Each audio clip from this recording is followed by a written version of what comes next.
In this video, we will try to understand meaning of demand.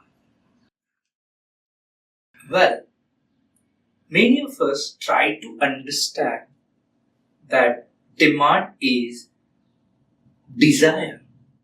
Generally, it is taken as demand is desire. However, in economics, demand is much deeper concept. In economics, demand is desired backed by willingness and ability to pay. Yes, in economics, demand is desired backed by willingness and ability to pay. I'll say it one more time. Demand is desire backed by willingness and ability to pay.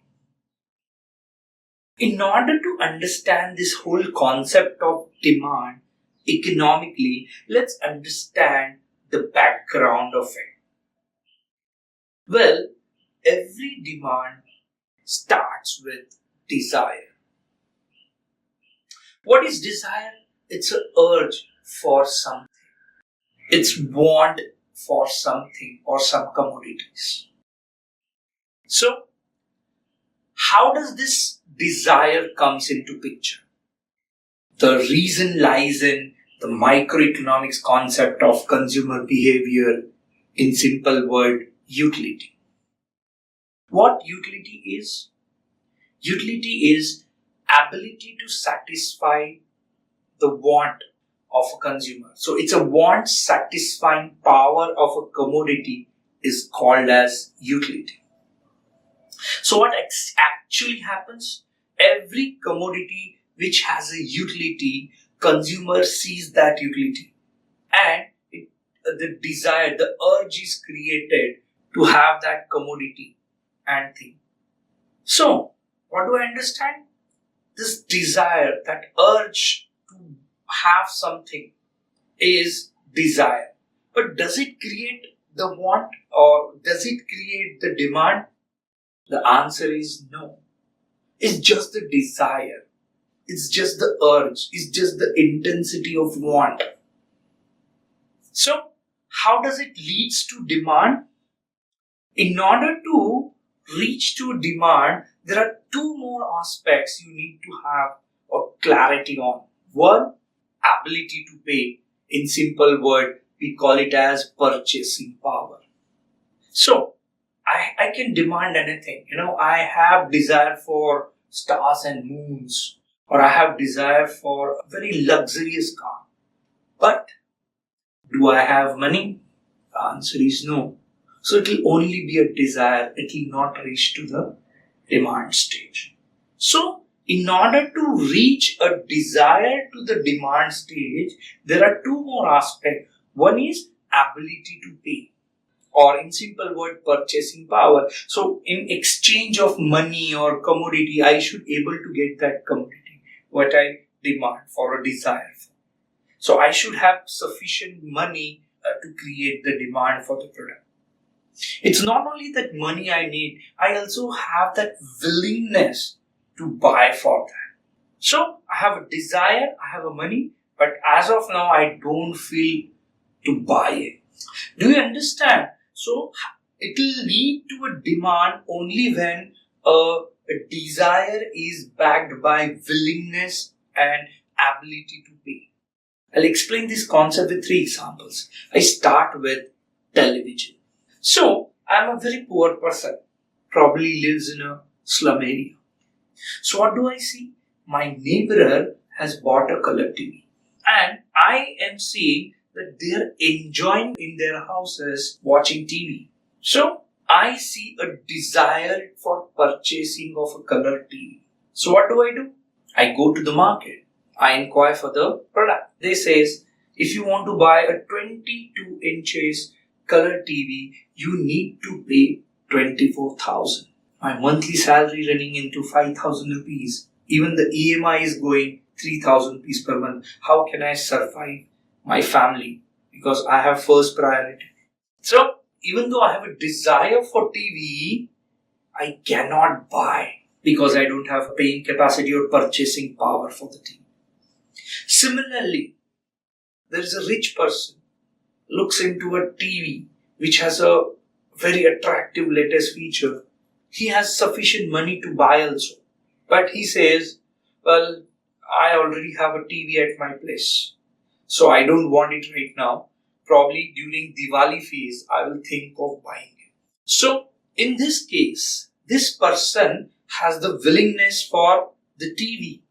He has the ability to pay, but he was not ready to pay, or he was not willing to buy the product. So it will not result into a demand. And I'll go with the third example, that there is a person who's a salaried person whose salary is 20,000 rupees per month. He's recently shifted to city area. So he wants to set up his house. Now, earning 20,000 rupees per month, he went to the market, asked for a color TV of 32 inches, and you notice that the price for 32 inches is 40,000. He is ready to pay, and he's ready to take a loan, and he actually gone. So what do I understand? He has ability to pay, purchasing power, he's mentally ready, which is he's willing to buy, and he definitely have a desire. He end up buying this product. So actual demand is created with three things: desire, willingness, and ability to pay. Second example to explain three stages of demand, that is desire, willingness, and ability to pay, is a car. I'll give you three examples of three different persons, and let us identify what happens with each one of them. There is a poor person, sees that a family is going in a car for a holiday. So this poor person desires that, let's say, one fine day I will also buy a car for my family. So person have a desire for car, the urge for having the car. But does he have sufficient money? No. So he doesn't have purchasing power to buy a 6 lakhs rupees car, or let's say 5 lakhs rupees. So this poor person does not have ability or purchasing powers to pay for the high price of the car. So even though the person have a desire, but he does not have ability to pay, which means purchasing power is not there. I go to the second person, a very rich person. He looks into his neighbor's house and he sees that his neighbors have brought a new four-wheeler. He desires for the same four-wheeler.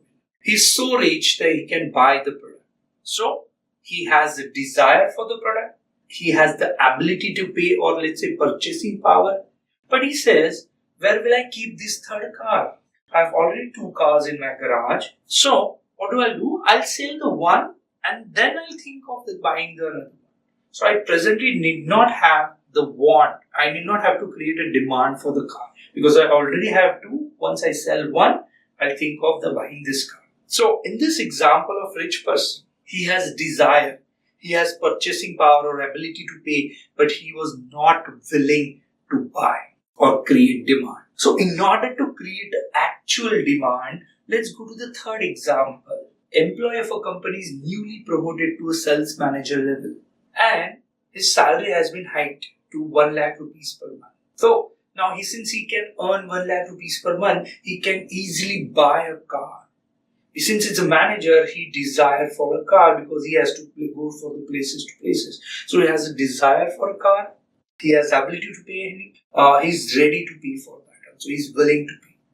So in this third example, he satisfies all the criteria that he has desire for the car, he has the ability, and he is willing to pay for the car, and he end up demanding and buying for the product. Hence, for me, demand is a threefold approach. It is desire backed by willingness and ability to pay. I'll explain you the same concept with the third example. Let's say a poor person wants to buy a house. If you happen to know that he's living in a small hut, so have a concretized house, he desires for a house. So yes, criteria number 1 satisfied, he have a desire. But does he have enough money to buy these high priced houses? Well, the answer is no. So he doesn't have a purchasing power. I go to the second person, a very rich person who wants to have a house and he's so rich that he can buy the product. So he has a desire for the product, he has the ability to pay, or let's say purchasing power, but he was not willing to buy or create demand. So in order to create actual demand, let's go to the third example. The third person, he actually goes to the site of construction, looks at the construction. He desires that, yes, he wants to buy a house in this building also. He's willing to buy also. And he has sufficient enough money to purchase the house also. So in this third case, he demands for the house and end up buying for them. So in economics, demand is a threefold approach. It should have desire backed by willingness and ability to pay. So what do I understand? Yes, demand is just not desire. Demand is willingness and ability to pay along with desire.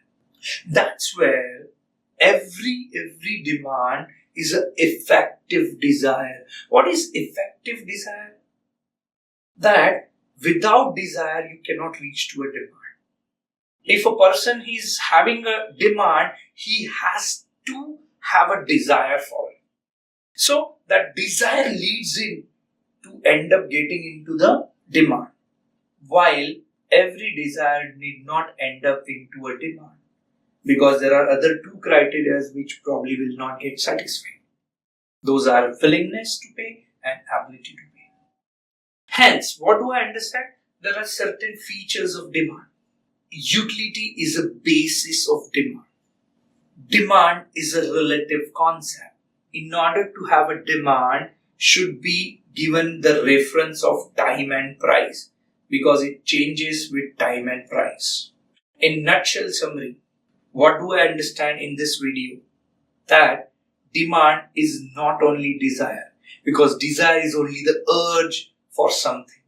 Demand is a much deeper concept. Demand is desired, backed by willingness and ability to pay. Demand is effective desire. However, all desire need not lead to demand.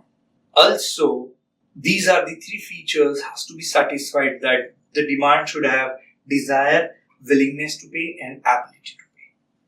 Features of demand are utility is a basis for demand, because of utility there is a desire is created amongst the consumer, and hence it ends up going into the demand. So yes, utility is a basis for demand. Demand is a relative concept. It changes from person to person, places to places, time to time. So it's not a fixed concept, it's a relative in nature.